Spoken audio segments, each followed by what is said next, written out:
Ny omaly moa dia nanatitra fanampina teny tsaramasay ireo kolonely. Nanatitra fitaovana sy fanampina ilainy ireo tokantrano traboina eny Ankorondrano andrefana ireo kolonely efatra amin'ny rahalahy izay ko president ary nilaza izy ireo fa mbola mijery ny hanarenana ireo trano rava. Tazana teny antoerana ihany koa any solombavambahoaka Gasikara Fensoa. Rehefa nitranga moa inovina teny antoerana iny dia tonga alohan'ny mpomba fitondrana teo aloha Andry Rajoelina izay nitondra fanampina. Tonga teny antoerana moa izy ireo nankahery sy nitsidika ireo fianakaviana traboina Mahitrano izay teny Ankorondrano andrefana. Nanolotra fanampina moa izy ireo avy amin'ny anaran'ny Andriamatoa filoha teo aloha Rajoelina ary nanolotra vary, nanolotra akanjo, nanolotra firakotra sy ny fanampina maro samihafa. Nandritra ny fankaherezana sy fanolorana ireo fanampina ireo moa dia nilaza izy ireo ny hoe ny filoha Andry Rajoelina dia tsy mamela ianareo irery ary tsy manadino ianareo vahoaka izay mankatia azy. Ny alina moa dia nivahiny tao anatin'ny fandaharana donidresaka moa i Ramatoa Rina Rakotomanga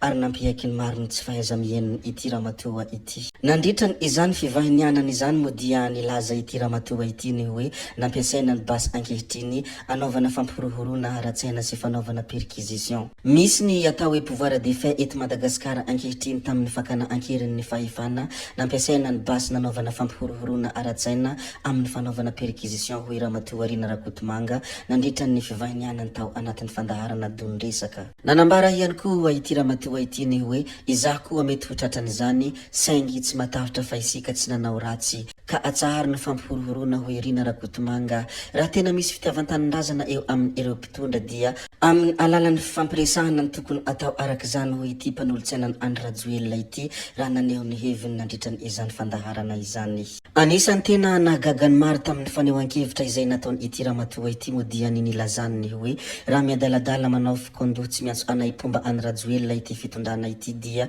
tsy hisy raha rahavanina eto a Madagasikara. Lalina sy sarotra fakifakena moa izany hevitra izay ambaran'ny Ramatoa izany fa kanefa kosa dia mora takitra kely raha tena dinihina lalina. Tamin'io fanehoan-kevitra izay nambaran'ny Rina Rakotomanga io moa dia naneho ny heviny ihany koa solombavambahoaka teo aloha Andriamatoa Rosy izay solombavambahoaka niaraka tamin'ny filoha Andry Rajoelina tamin'izany fotoana izany. Anisany azo lazaina tena ankaiky ny filoha teo aloha Andry Rajoelina ihany koa moa ity namana ity tamin'izany fotoana izany. Toy izao moa ny fanehoan-kevitra izay nambarany manoloana ny hevitra izay nambaran'ny Rina Rakotomanga dia ohatran'io daholo ny mpanolontsainan'ny Andry Rajoelina tao andapa tao aiza no tsy hinana ny tsy fihinana ny filoha teo aloha hoy ny fanehoan-kevitra Rosy raha nahita ny fanehoan-kevitra Rina Rakotomanga. Zay moa ny mikasika ny Rosy sy Rina Rakotomanga mba amin'ny fanehoan-kevitra izy ireo. Zay ihany koa no namarana ny video antsika ary tompoko vavy sy tompoko lahy koa dia mankasitraka anareo na vitanay ianao hatramin'ny farany ary mbola manentana anareo foana ny mbola hanaraka ny video manaraka izay alatsaka iato misesisesy.